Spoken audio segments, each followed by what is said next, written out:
Bienvenue sur les Nouveaux Rentiers, c'est Florent Pontier, Nouveau Rentier depuis mars 2019. Et aujourd'hui, je voulais te dire que tu n'avais pas besoin de devenir millionnaire pour être rentier. En fait, je voulais vraiment péter cette image du millionnaire rentier, car souvent, en fait, le mot rentier est souvent assimilé à un truc négatif. Toi, t'es un fils à papa, soit t'es né avec une cuillère d'argent dans la bouche, soit être rentier, c'est glander au soleil sur un transat avec des millions d'euros dans les poches, dans un pays avec un avantage fiscal ou je ne sais quoi. En fait, moi-même, j'aime pas trop dire aux gens que je suis rentier. Quand on me demande ce que je fais dans la vie, en fait, j'ai l'impression que du coup, si je dis que je suis rentier, les gens vont penser ces trucs négatifs de moi, alors qu'en fait, j'ai vraiment bossé dur pour y arriver. Je suis pas venu rentier comme ça du jour au lendemain. Ça a été beaucoup de travail. Ça a été beaucoup de contraintes aussi, beaucoup de choix difficiles que j'ai dû faire dans ma vie pour en arriver là aujourd'hui. J'ai pas envie d'être assimilé à ce fils à papa qui est finalement né rentier en fait. Même si bah tant mieux pour lui, hein, tant mieux pour lui s'il est né rentier, ce sera plus facile dans sa vie. Je vais te donner un exemple. Il y a pas longtemps, j'étais en train de dîner avec alors un ami et d'autres amis, enfin d'autres personnes que je ne connaissais pas avant le repas en fait. Du coup, bah forcément la question arrive, tu fais quoi dans la vie? J'ai commencé par dire que j'étais en fait je m'amuse du coup avec ça et je dis que je suis à la retraite et là alors les gens me regardent genre mais t'es rentier ou je sais pas quoi. Enfin j'ai tout de suite senti une ambiance négative quand j'ai dit ça. Exactement comme je viens de te le dire en fait parce que ces personnes-là se sont dit immédiatement que j'étais né riche, que j'étais riche et que je méritais pas d'être riche. Et en fait, ils m'ont jugé alors qu'ils ne me connaissaient même pas. Et du coup, ça j'en joue aujourd'hui, mais au début c'est un petit peu chiant. Après, je leur ai expliqué bah, comment j'étais devenu retraité ou rentier. Et là, en fait, tout de suite, les gens étaient beaucoup plus ouverts. J'ai eu des félicitations. J'ai eu ce genre de réflexion que je n'aurais pas eu si j'avais pas expliqué exactement comment j'avais fait, quoi. Mais bon, c'est comme ça, il faut vivre avec. Du coup, je me suis perdu dans ce que je voulais te dire. Euh, oui, voilà. Alors du coup, maintenant, qu'est-ce que je dis aussi au lieu de dire que je suis retraité ou rentier? Du coup, je dis que je suis investisseur et que j'aide les gens à investir en bourse, les débutants à investir en bourse. Comme ça, c'est plus simple. Les gens préfèrent peut-être entendre investisseur que rentier, alors que un investisseur qui réussit devient rentier, mais ça, c'est pas grave. C'est juste une histoire de mots, en fait. Les mots sont importants. Et rentier, c'est vraiment assimilé à un truc négatif. C'est pour ça d'ailleurs que j'ai appelé le podcast Les Nouveaux Rentiers, parce que je trouve que le fait de mettre nouveau, ça fait que, en fait, c'est pas négatif, puisque les gens comprennent bien. Toi, tu vas peut-être cliquer parce que tu as compris qu'en fait, tu avais la possibilité peut-être de devenir un nouveau rentier avec ce podcast. Et pas juste, si j'avais mis les rentiers, ça aurait été beaucoup plus négatif, tu vois. Donc c'est pour ça que j'ai mis ce nom, et j'aime bien ce nom. D'ailleurs, je devrais peut-être dire au repas de société, je devrais peut-être dire je suis un nouveau rentier. Du coup, ça dédouane un petit peu le côté négatif, je viens d'y penser. Euh, et Aujourd'hui, du coup, je vais pas traiter des gens qui sont nés riches, les enfants de millionnaires, parce que je connais pas ce milieu-là. Moi, je suis d'une classe moyenne, on va dire inférieure. Enfin, classe moyenne tout court, je sais pas pourquoi je dis inférieure, mais classe moyenne, genre mon père était technicien, ma mère était infirmière, tu vois, on n'a jamais manqué de rien, mais on n'a jamais vécu dans l'opulence non plus. On allait une fois par an au resto. C'était notre grande sortie. On était tout le temps impatients avec mon frère et ma sœur d'aller au resto. C'était souvent pendant les grandes vacances. On n'y allait qu'une fois. par an. Et on partait avec la tente, la remorque, les vélos sur la remorque. On a l'impression de déménager la maison à chaque fois qu'on partait en grandes vacances en camping l'été. Mais c'était aussi sympa qu'une autre vie, je pense, mais on n'a jamais vraiment manqué de rien. Et je remercie mes parents là-dessus, parce qu'ils ont fait aussi les bons choix. Et c'est ce qui me permet probablement d'être en train de faire ce podcast aujourd'hui. Donc je voulais plutôt te parler de combien il te faut par mois aujourd'hui pour être rentier. Souvent les gens font un truc de ouf, ils se disent qu'ils doivent être millionnaires pour être rentier. Mais en fait, en théorie, pour être rentier, il te suffit de couvrir tes charges fixes. Alors je sais pas si tu sais combien tu dépenses tous les mois en charges fixes. Je vais te donner les miennes, du coup, comme ça tu vas te rendre compte que en fait il ne faut pas beaucoup pour être rentier. Par exemple, pour moi, il y a les abonnements, donc genre Netflix, le téléphone, Internet, Deezer. J'ai pris Deezer parce que j'ai un ami qui travaille chez Deezer. Dédicace à Aurélien. Il faut que j'arrête de faire des dédicaces, c'est tellement les années 2000. Mais bon, c'est pas grave. Tout ça pour dire mes abonnements, environ 75 € par mois. Je paye environ 50 € d'électricité. Mes comptes bancaires, je paye 45 €. D'ailleurs, je sors de cette semaine de mes, euh, de mes banques. En fait, ça me coûte cher parce que en fait, quand j'ai acheté de l'immobilier, je l'ai acheté dans trois banques différentes. Donc du coup, t'imagines que je paye trois comptes bancaires et trois cartes bleues. Euh, D'ailleurs, si tu es encore dans une banque traditionnelle, je t'invite à faire la même chose que moi. Je suis allé voir mon banquier tout simplement et je lui ai dit, bah, écoutez, moi j'en ai marre de payer autant en carte bleue. Est-ce qu'il n'y a pas des options que je paye qui ne me servent à rien? Et là, mon banquier m'a dit, bah oui, oui, il y a ça, que vous payez, en fait, que vous utilisez probablement jamais. Et en fait, je suis passé genre de 20 € à 8 euros, tu vois. Donc en fait, j'ai pris 12 €. Alors, c'est pas grand-chose, 12 € par mois, mais par an, ça fait quand même plus de 130 balles. Donc, ils sont mieux dans ma poche que dans celle de la banque. Donc, si tu l'as pas fait, je t'invite à prendre rendez-vous avec ton banquier ou lui envoyer un mail en disant voilà, je veux savoir ce que je paye dans mon forfait de carte, parce qu'il y a beaucoup de gens qui se laissent avoir avec ce genre de choses. Ensuite, j'ai environ 45 € les assurances habitation, les trucs comme ça. Je me suis mis 100 € de budget en transport parce que j'ai plus de voiture, donc je prends pas mal le train pour aller à Paris voir mes amis, parce que maintenant j'ai déménagé en Normandie. Je te raconte un peu ma vie, mais bon. Euh, et puis, alors 450 € de nourriture, parce que je trouve que la nourriture c'est important. Beaucoup de gens qui négligent ce budget-là, et moi j'aime bien manger des choses de qualité. Alors certes, du coup, ça me fait un gros budget, mais plutôt que de m'acheter des pâtes et du fromage tous les jours, bah voilà, j'aime bien manger des choses qualitatives. Et ça me coûte moins cher de faire ça que d'aller manger des conneries au resto. À l'époque, quand j'étais à Paris, au resto, je devais payer peut-être 30 balles en allant au resto un soir. Pour 30 balles, tu peux te faire quand même de la nourriture de qualité. Donc après, c'est un choix. Et le loyer, alors moi j'en ai pas parce que je vis dans l'immeuble que j'ai acheté. Donc en fait, c'est mes locataires des appartements d'à côté. Il y en a 5, 5 autres appartements. Et c'est eux qui me payent le loyer et qui remboursent en plus l'immeuble. Donc ça, c'est une bonne opération si tu veux devenir rentier, au moins baisser fortement tes charges.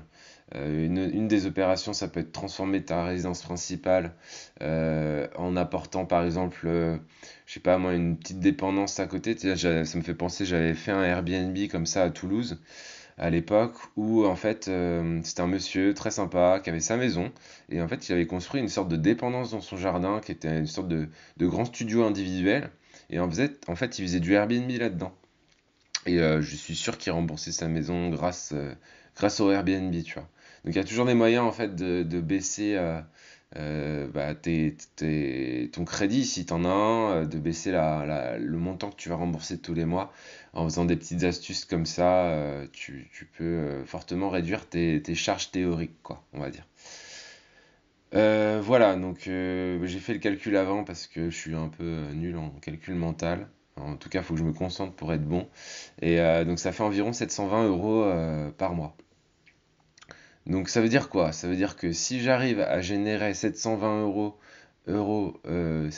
par mois avec mes investissements, ben en fait je deviens rentier, tu vois.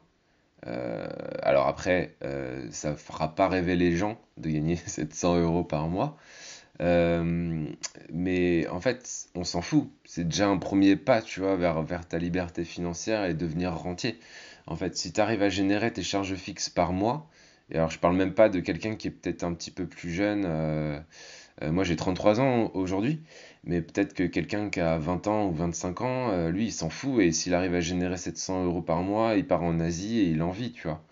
En fait, ça dépend. Bien sûr, si tu as plus de 40 ans, bah, tu as plus de charges, t'as peut-être un emprunt sur ta maison, tu as peut-être plus de choses en charge fixe. Dans tous les cas, je t'invite à calculer ce montant pour en avoir conscience, en fait, tout simplement. Si tu gères pas encore ton budget aussi, ça permet de mieux gérer ton budget parce que tu sais où tu mets ton argent tous les mois. Donc, si on veut être plus confort, bien sûr, par rapport à un rentier, on va dire, qui fait un peu plus rêver, quoi. En fait, il faudra ajouter de l'épargne mensuelle, c'est très important parce que, en fait, si tu mets pas un peu de côté tous les mois, ben, en fait, tu deviendras jamais riche parce que, en fait, là, c'est la base, quoi. Si tu mets pas minimum 10% de ton salaire de côté tous les mois, ben, en fait, désolé de te dire ça, mais ça sera toujours compliqué dans ta vie parce que t'auras pas de fonds de sécurité, t'auras pas d'apport ou tu pourras pas montrer du moins à la banque que tu sais épargner et du coup, la banque te prêtera pas d'argent pour investir. Tu pourras pas investir en bourse parce que tu n'auras pas mis de côté. Tu seras toujours en train de dire j'ai pas d'argent parce que tu n'auras rien mis de côté. Donc même si tu mets que 10 euros par mois, je t'invite à le faire parce que c'est toujours ça en fait. À la fin de l'année, même 10 euros par mois, bah, tu auras 120 balles de côté. Et bah, si tu as un petit problème ou quoi, tu sais que tu peux compter sur ces 120 euros. Alors après, moi, je t'invite à mettre un petit peu plus, environ 10% de ton salaire si tu y arrives, c'est un bon montant, on va dire. Ensuite, moi, j'aime bien me mettre un budget formation. Ça, je pense que c'est important aussi si tu veux devenir rentier. On n'a pas un savoir inné et malheureusement, l'école nous apprend pas à devenir rentier. Euh, donc, moi, je dépense énormément d'argent dans des formations tous les ans. Cette année, je ralentis parce que bah, déjà, je gagne moins d'argent comme j'ai quitté mon boulot. Et en plus, ces dernières années, je pense que j'ai dépensé plus de 15 000 euros de formation. Je les ai même pas toutes regardées, donc avant d'en dépenser dans des nouvelles, même si j'en ai quand même acheté des nouvelles cette année, j'essaie quand même de rentabiliser déjà celles que j'ai achetées. En tout cas, si tu veux acheter une formation, juste regarde voilà, si c'est intéressant pour toi, si tu vas avoir un retour sur investissement sur le court terme ou sur le long terme. Et achète pas n'importe quoi, essaie de faire confiance déjà dans la personne à qui tu achètes cette chose, cette formation. Ensuite, moi j'aime bien me mettre un budget voyage aussi. Si un rentier, je pense qu'il fait un peu plus rêver s'il se met à faire des beaux voyages. Moi, c'est pas pour faire rêver, hein, mais c'est juste parce que j'aime bien voyager tout simplement. Et du coup, c'est un budget obligatoire pour moi parce que c'est ma passion. Après, chacun sa passion. Toi, tu adores peut-être les motos et du coup, bah, ton budget passion, ce sera pour, je sais pas, racheter des petites pièces pour mettre sur ta moto. J'y connais rien en moto, ou revendre la tienne et en racheter une mieux, j'en sais rien. Voilà, donc ça c'est un budget important, le budget passion aussi. Et puis après, il y a le budget plaisir.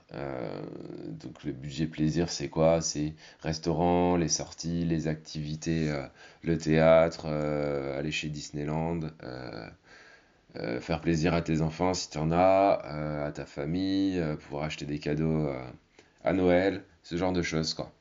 Du coup, si je rajoute un petit peu tout ça, on tomberait autour de 2000 euros pour moi. Et ça tombe bien, parce que ça correspond à peu près à la rente mensuelle de mes investissements aujourd'hui. Donc c'est pour ça que je dis que je suis un nouveau rentier et que je suis pas, je suis très loin d'être millionnaire, mais 2000 euros par mois, aujourd'hui, ça me suffit pour être rentier.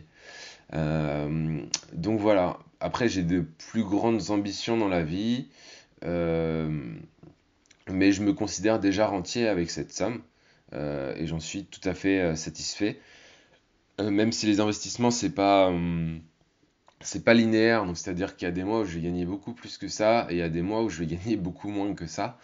Et du coup, les mois où je gagne moins, bah, je suis content d'avoir mis de l'épargne de côté parce que du coup, les mois où je gagne plus, bah, je mets plus de côté et ça compense les mois où je gagne moins.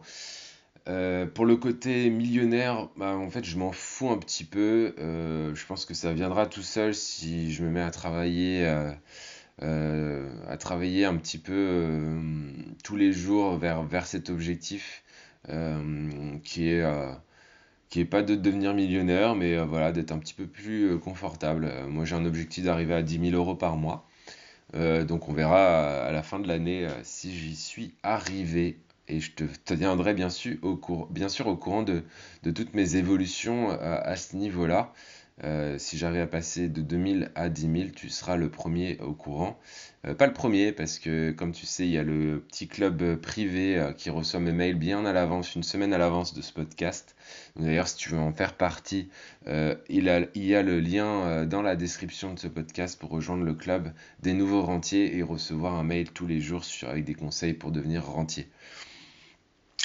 Donc c'est pas mon objectif d'être millionnaire, mais je pense y arriver à quand même d'ici 5 ans, voire moins si tout va bien, on verra, je te tiendrai au courant. Et toi, du coup, quel est ton montant de charge, ton montant en fait, ton plafond psychologique, on va dire, quel est ton montant pour te dire je suis devenu un nouveau rentier? Est-ce que tu as fait ce calcul? Est-ce que tu as calculé tes charges fixes, etc. Et moi, je t'invite vraiment à faire ce petit exercice, ne serait-ce que pour prendre conscience en fait de tes dépenses et de tes charges mensuelles.